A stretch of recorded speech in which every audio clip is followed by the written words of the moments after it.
ఇప్పుడు ఈ ప్రభుత్వం దగ్గర ఉన్నటువంటి భూములు సరిపోనట్టు ఇంకా ఎందుకు అదనంగా భూములు తీసుకోవాలనుకుంటుంది? దాన్ని వ్యతిరేకిస్తున్నందుకే మిమ్మల్ని ఇప్పుడు నోటీసులు ఇచ్చి ఎట్టి పరిస్థితుల్లో ల్యాండ్ ఎక్విజిషన్ చేస్తామని బెదిరిస్తుంది అనుకోవచ్చా? ఒకటి సార్, ఫస్ట్ సిఆర్డిఏ వాళ్ళ దగ్గర 54,000 ఎకరాల భూమి ఉంది.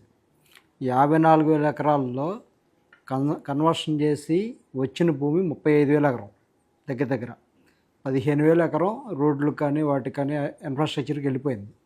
అయితే ఈ కుంటలో వాటిలో ఉన్న భూమిలో రైతులకి తక్కువ భూమి ఎక్కడిస్తున్నారంటే, రైతులకి శ్మశానాల దగ్గర, లేకపోతే గుంటల దగ్గర, రైతులు పండించుకునేది చెరువులు, తోడుకునే చెరువులు ఉంటాయి కదా, పంటలకు వాడుకునే చెరువులు, వాటి దగ్గర అక్కడ ఇస్తున్నారు.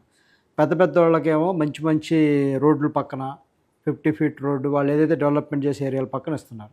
సో అందుకని ఏం చేస్తున్నారంటే, ఆల్రెడీ భూమి ఉంది, సిఆర్డి దగ్గర భూమి ఉన్నప్పుడు ఇంకా ఎక్సెస్ భూమి ఎందుకు, ఉన్నదంతా నిర్మాణం చేయండి. చాలకపోతే అప్పుడు ఏదన్నా ఎక్సెస్ భూమిలో లేకపోతే రైతుల దగ్గర ఇన్ఫ్రాస్ట్రక్చర్గా ఆ రోడ్డునో ఈ రోడ్డునో లాక్కుంటున్నారు.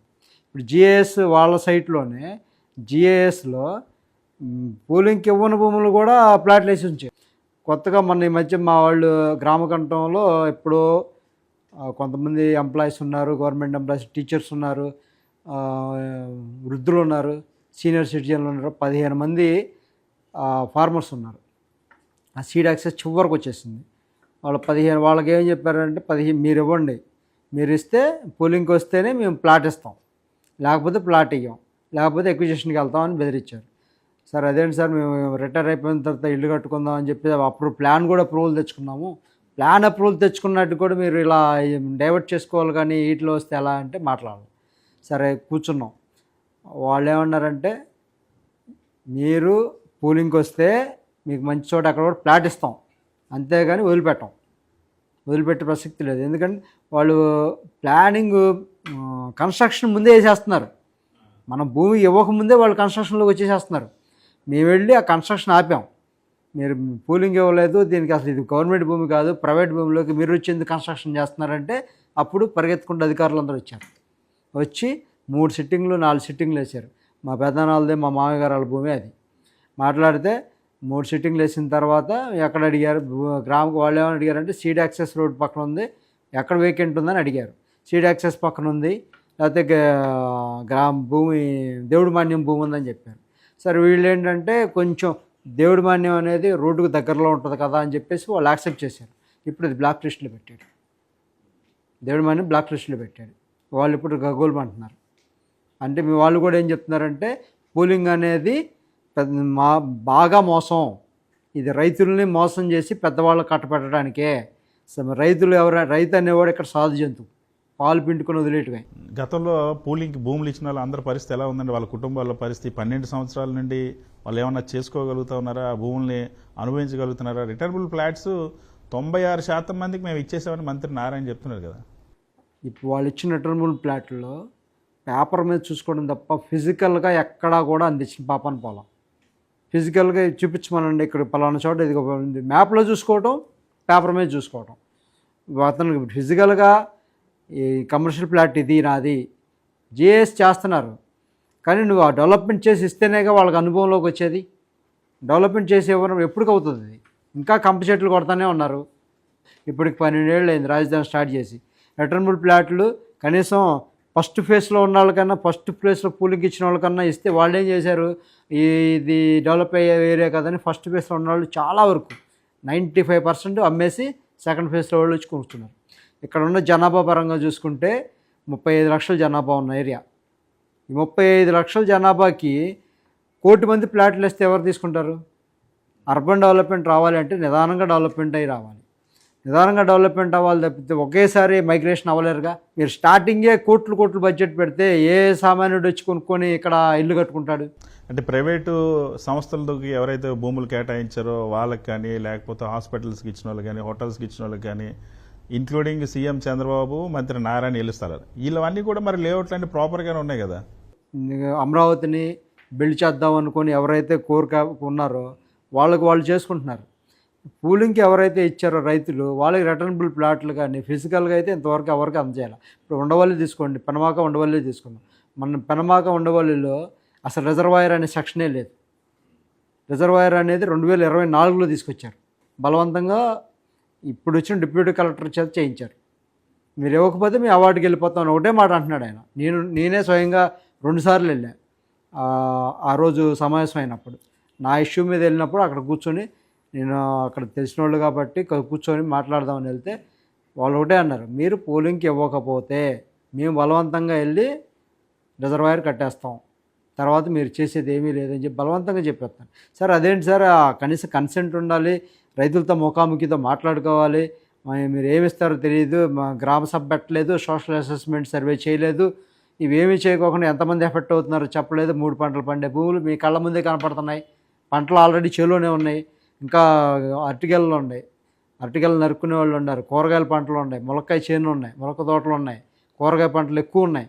అయినా కూడా వాళ్ళు బలవంతంగా తీసుకున్నారు. ఇప్పుడు మా అబ్బాయి వాళ్ళు ఒకళ్ళు ఉన్నారు, చుట్టూ రిజర్వాయర్ చుట్టూ తవ్వారు, ఆయన పొలం పూలింగ్కి ఇవ్వలేదని చెప్పి 20 అడుగులు లోతు తీసి అలాగే పెట్టారు.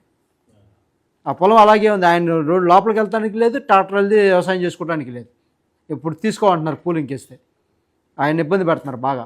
9.2 ఎవరైతే ఆ ఫామ్ నింపిస్తారో అటువంటి వాళ్ళ దగ్గర నుండి భూములు తీసుకోము, ఇగో ఇది స్వచ్ఛందంగానే మేము చేపడతా ఉన్నాం, ఇది సిఆర్డి ల్యాండ్ పూలింగ్ ఆ స్కీమ్ ప్రకారం అదే ప్రాసెస్ మేము అమలు చేస్తున్నాం అన్నారు కదా. ఇప్పుడు ఆ 9.2లో ఎవరైతే ఇవ్వమన్నారో వాళ్ళందరికీ ఇప్పుడు ఎక్విజిషన్ నోటీస్ ఇస్తున్నారా? ఎవరైతే భూములు మేము అన్నారో వాళ్ళకి 9.2 ఇచ్చారు. 9.2 ఇచ్చి మీ వివరాలన్నీ, భూములకు సంబంధించిన వివరాలు, పాస్బుక్ అటాచ్ చేసి ఇమ్మన్నారు. 9.3 అంటే పూలింగ్ తీసుకునేది యాక్సెప్టెన్స్. అది 9.2 ఇచ్చిన వాళ్ళు ఎక్కువ మంది ఉన్నారు. 9.2 ఇచ్చినా కూడా ఐసీ మొన్నటిదాకా ఏం చేశారంటే అది ఇప్పుడు కూడా అప్డేట్ సిఆర్డిఎస్ సైట్లో 9.2 9.3 ఇచ్చింది డిఫరెన్స్ చూపించేవాడు. ఇప్పుడు ఈ ల్యాండ్ ఎక్విజిషన్ ఇచ్చింది 9.2 ఎవరైతే ఉన్నారో అదంతా డేటా కలెక్ట్ చేసి ఇప్పుడు ల్యాండ్ ఎక్విజిషన్లో పెట్టారు అవన్నీ ప్రస్తుతం. ఇప్పుడు ఉండవల్లికి వచ్చేసి 4 నోటిఫికేషన్లు ఉన్నాయి, ల్యాండ్ ఎక్విజిషన్ నోటిఫికేషన్లు 4 ఉన్నాయి. వెంటనే 2 ఇష్యూ చేశారు. సీడ్ యాక్సెస్కి ఎప్పుడో ఇచ్చారు, ఒకటి ఫ్లడ్ మైటిగేషన్కి 24 స్టార్టింగ్ రాగానే ఇచ్చారు. ఈ నెలలో లాస్ట్ మంత్ ఏప్రిల్లో 11వ తారీఖుకే ఫ్లడ్ మైటిగేషన్కి ట్రంక్ అండ్ ఫ్రాగ్ ఇచ్చారు. ట్రంక్ అండ్ ఫ్రాగ్ ఒకటి, ఈ పంట భూములకి ల్యాండ్ ఎక్విజిషన్కి ఒకటి, 2 ఇచ్చారు. ఈ నెలలో నోటిఫికేషన్ 2 ఇచ్చారు. మీరు ఆ భూములు ఇవ్వకపోయినా లేదా రెండో విడతలో రైతులు భూములు ఇవ్వకపోయినా అమరావతి మున్సిపాలిటీగా మిగిలిపోతుంది, ప్రపంచ స్థాయి రాజధానికి అవ్వదు, మీరు సహకరించాల్సిందే అని ముఖ్యమంత్రి అంటున్నారు కదా. ఇప్పటికీ ఆల్రెడీ ల్యాండ్ బ్యాంక్ వచ్చి 60,000 ఎకరం అఫీషియల్గా, అన్అఫీషియల్గా 60,000 ఎకరం ఉంది ఆయన దగ్గర, ల్యాండ్ గవర్నమెంట్ దగ్గర. ఈ 60,000 ఎకరం స్పాన్ దగ్గర 10 కిలోమీటర్స్ రేడియస్ ఎక్కువ చూపిస్తుంది, 10-15 కిలోమీటర్స్ రేడియస్ చూపిస్తుంది. 3 డిస్టిక్లు కవరేజ్ అయినాయి, పల్నాడు డిస్టిక్, గుంటూరు, ఇటు వచ్చేసి 2 డిస్టిక్లు మ్యాక్సిమం కవరేజ్ వచ్చినాయి. ఇటు విజయవాడ కూడా దగ్గర కలుపుకున్నారు. ఇప్పుడు రేపొద్దున మీరు పెట్టుకుంటే ఇటు గుంటూరు, మంగళగిరి, తాడేపల్లి ఆల్రెడీ మున్సిపాలిటీ అయిపోయింది, విజయవాడ, గుంటూరు కార్పొరేషన్ అయింది. ఇప్పుడు ఇన్ని కార్పొరేషన్లు ఉండగా ఇంకా సపరేట్గా మీరు ఇంత చేయాల్సిన అవసరం ఏముంది? మొత్తం తీసుకెళ్ళి మైగ్రేషన్ అక్కడే పెట్టేస్తాం, ఒక 2 కోట్ల మంది మైగ్రేషన్ అవ్వాల్సిందే అనే లెక్కలో ఉన్నారండి. అంటే పెద్ద క్రికెట్ స్టేడియం కడతామంటున్నారు, ఇంటర్నేషనల్ ఎయిర్పోర్టు 5,000 ఎకరాలతో కడతామంటున్నారు, పెద్ద రైల్వే స్టేషన్ ప్రపంచంలో ఎక్కడ లేనంత కడతామంటున్నారు కదా, దానికి అవసరం కదా అని అంటున్నారు. వాస్తవానికి ఇది గతంలో ఈ ప్లాన్లో ఇవన్నీ ఉన్నాయా? లేవు సార్. ఫస్ట్లో డీటెయిల్ మాస్టర్ ప్లాన్లో అసలు రైల్వే స్టేషన్ ప్రసక్తి, రైల్వే స్టేషన్ అంటే మంగళగిరి వరకే ఉంది, విజయవాడ, మంగళగిరి, గుంటూరు వరకే ఉంది. తర్వాత అక్కడి నుంచి ఎక్స్టెన్షన్ లేదు. అమరావతి తర్వాత మెట్రో అన్నారు. విజయవాడ పాతది ఉడా, విజయవాడ, గుంటూరు, తెనాలి, మంగళగిరి ఉడా. అప్పుడు ఏంటంటే మెట్రో ప్లాన్ చేశారు 4 నగరాలకి. 4 అయితే అప్పుడు అది క్లోజ్ అయిపోయింది. ఇప్పుడు మొన్న కూడా ఏం చెప్పారంటే ఈ 4టికి మెట్రో ప్లాన్ చేస్తాం, రైల్వే కనెక్టివిటీ వరకు అమరావతి వరకు తీసుకెళ్తాం అని చెప్పారు. ఇప్పుడు దాని ఊసలేదు. మొన్న కలెక్ట్ చేసేమన్నారు, ఏమైంది ఇంతవరకు డిపిఆర్ ఇవ్వలేదు, దాని సంగతి అయింది. ఇప్పుడు మళ్ళీ 4,800 ఎకరాలకే ఎయిర్పోర్ట్ అంటున్నారు. మరి నిన్నగాక మొన్న గన్నవరం ఇంటర్నేషనల్ ఎయిర్పోర్ట్ ఎక్స్టెన్షన్ చేశారు. మరి అక్కడ ఉన్న అశ్విని దత్ గారు, చలసాని అశ్విని దత్ గారు 30 ఎకరాలు కొంటే వెస్ట్ బైపాస్ పక్కన ఆయనకు భూములు కేటాయించారు. మిగిలిన రైతుల పరిస్థితి అంటే అగమ్య గోచరంగా ఉంది. మరి ఇది ఎప్పుడు డెవలప్ చేస్తారు? ఆల్రెడీ రన్నింగ్ స్టార్ట్ అయిన దాన్ని మనం కొంచెం ఎక్స్టెన్షన్ చేసుకుంటే ముందుకెళ్ళిపోతాం. అది క్లోజ్లో ఉంది. ఇప్పుడు వాళ్ళు గోలో చేస్తున్నారు, మాకు అన్యాయం చేస్తున్నారని చెప్పి ఇప్పుడు వాళ్ళు స్టార్ట్ అయ్యారు. ఇలా ప్రతి ఒక్క ఏ ఒక్క వర్గాన్ని కూడా ప్రశాంతంగా నిద్రపోనిట్లా. ఒక్క రైతులైతే మరీ ఘోరంగా ఉన్నారండి. అంటే రైతులకి ఇప్పుడు ఎక్కువగా రుణమాఫీ 1,50,000 వరకు రుణమాఫీ చేస్తాము, యాన్యుటీ పెంచుతాము, చాలా ఉచిత విద్య ఇస్తాము, ఉచిత వైద్యం ఇస్తాం, ఇవన్నీ వరాలన్నీ ఇస్తున్నారు కదా, మరి ఎందుకు మీరు వెనకాడు గడుస్తున్నారు? ఉచిత విద్య ఎక్కడ ఉంది సార్? ఉచిత విద్య అనేది ఇక్కడ ఆల్రెడీ లాస్ట్ ఇయర్ గవర్నమెంట్లో ఆయన నాడు నేడు పెట్టిన స్కూళ్ళనే వాళ్ళు తీసేశారు. ఆయన సరిగ్గా వర్క్ చేయట్లేదు. మరి ఉచిత విద్య అన్నప్పుడు గవర్నమెంట్ దాని సైడ్ దానికి రెస్పాన్సిబిలిటీ తీసుకొని ఎవరైతే భూములు ఇచ్చారో లేకపోతే రాజధాని పరిధిలో ఎవరైతే ఉన్నారో వాళ్ళందరికీ మంచి నెంబర్ 1 స్కూల్స్ కట్టించి విద్యని తీసుకెళ్ళి చేస్తే వర్కౌట్ అవుతుంది. కానీ ఇక్కడ రాజధాని రైతులందరూ ఏం చేస్తున్నారు, వేలకు వేలు కట్టుకొని విజయవాడ లేకపోతే మంగళగిరి, గుంటూరు నెంబర్ 1 వాళ్ళ స్కూల్లోనే జాయిన్ చేస్తున్నాం. జిఐజీ ఇంటర్నేషనల్, అక్షర ఇంటర్నేషనల్, ఆక్స్ఫోర్డ్ స్కూల్, ఇలా అన్ని స్కూల్కి 50,000 60,000 కట్టుకొని రైతులు పంపిస్తున్నారు. మరి ఇక్కడ వాళ్ళకే న్యాయం జరగల. ఇంకోటి పెన్షన్ సరిగా రావట్లా. రైతులకి మీరు భూమి ఉందిగా అంటున్నారు. కొన్ని ఇప్పుడు కూడా పెన్షన్ ఎగ్గొట్టడానికి సిఆర్డిఏ సైట్లో అమ్మేసిన భూమి కూడా పెడుతున్నారు. ఇప్పుడు మాకు ఇచ్చిన నోటిఫికేషన్లో దాదాపు 50%, 30 to 40 నుంచి 50% వరకు అమ్మిన ల్యాండ్లో కూడా పెట్టారు. అమ్మేసుకున్నవి అంటే పూలింగ్ తీసుకున్నవి కూడా అటాచ్ చేసి పెట్టారు. ఇప్పుడు వాళ్ళు మేము ఇచ్చేసాం కదా మాకేంటి అని చెప్పి కొంతమంది వాళ్ళు చేస్తున్నారు. ప్లాట్ రాలేదు, మాకు రిటర్నబుల్ ప్లాట్ రాలేదు, మేము అమ్మేసాము కొంత, వాళ్ళు కూడా కొంతమంది వచ్చారు.